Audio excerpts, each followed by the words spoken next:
Video ಮಾಡತ್ತಾರ ಸೋರಿ ಬಡ್ರಿಕ್ನ ಬಳ್ಳಿ ಬಡದು ಹೊರತ್ರಿ ಬಳ್ರಿ ಅನ್ನತ್ತಿದ್ರು. ನಾವು ಓಡ್ ಹೋಗಿ ನಮ್ಮ ಪರಿಚಯದವ್ರು ಇದ್ದವ್ರಿಗೆ ಫೋನ್ ಹಚ್ಚಿದ್ವಿ ನಮ್ಮ ಪಪ್ಪಾಗ. ಅವಾಗ ಅವ್ರು ಓಡಿ ಬಂದ್ರು. ಮತ್ತ ನಮ್ಮ ಮಮ್ಮಿಗೆ ರಕ್ತ ಬರೋಂಗ್ ಬಡಿದ್ರು. ವಾಪಸ್ ಅರ್ಬಿ ತೆಗೆದು ಬಟ್ಟೆ ಎಲ್ಲ ತೆಗೆದು ವಾಪಸ್ ಎಲ್ಲ ಬಡಿಸ್ಬಿಟ್ರು. ಅವ್ರು ಬಡಿಯಾಕತ್ತಿದ್ರಿ ಸೌಂಡ್ ಏನಂತ ಹೇಳಿ ಹೊರಗೆ ಬಂದು ನೋಡಿದ್ವಿ. ಹೊಡಿಯೋ ಟೈಮ್ದಾಗ ನಾವು ಹೋಗಿ ಬಿಡ್ಸಾಕಂತ ಹೋಗಿದ್ದೀವ್ರಿ. ಅವಾಗ ನಮಗೂ ಬಡಿಯಾಕ್ ಬಂದ್ರಿ. ದಪ್ಪನ ಕಟ್ಗಿ ತಗೊಂಡ್ರಿ.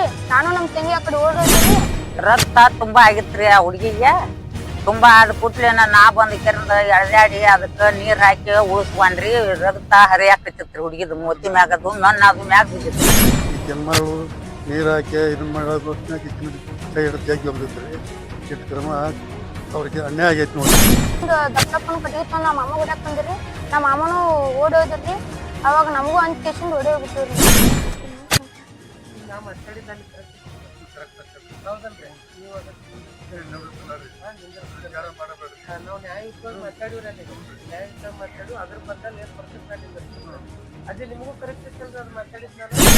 ಒಂದು ಆಗಿರುವ ಅನ್ಯಾಯ ಘಟನೆ ಬಗ್ಗೆ ಇವತ್ತು ನೇರವಾಗಿ ನಾನು PMTV ಕರ್ನಾಟಕದ ಸಹ ಒಂದು ಟೀಮಿನೊಂದಿಗೆ ನಾನು ಭೇಟಿ ಕೊಟ್ಟಿದ್ದೀನಿ.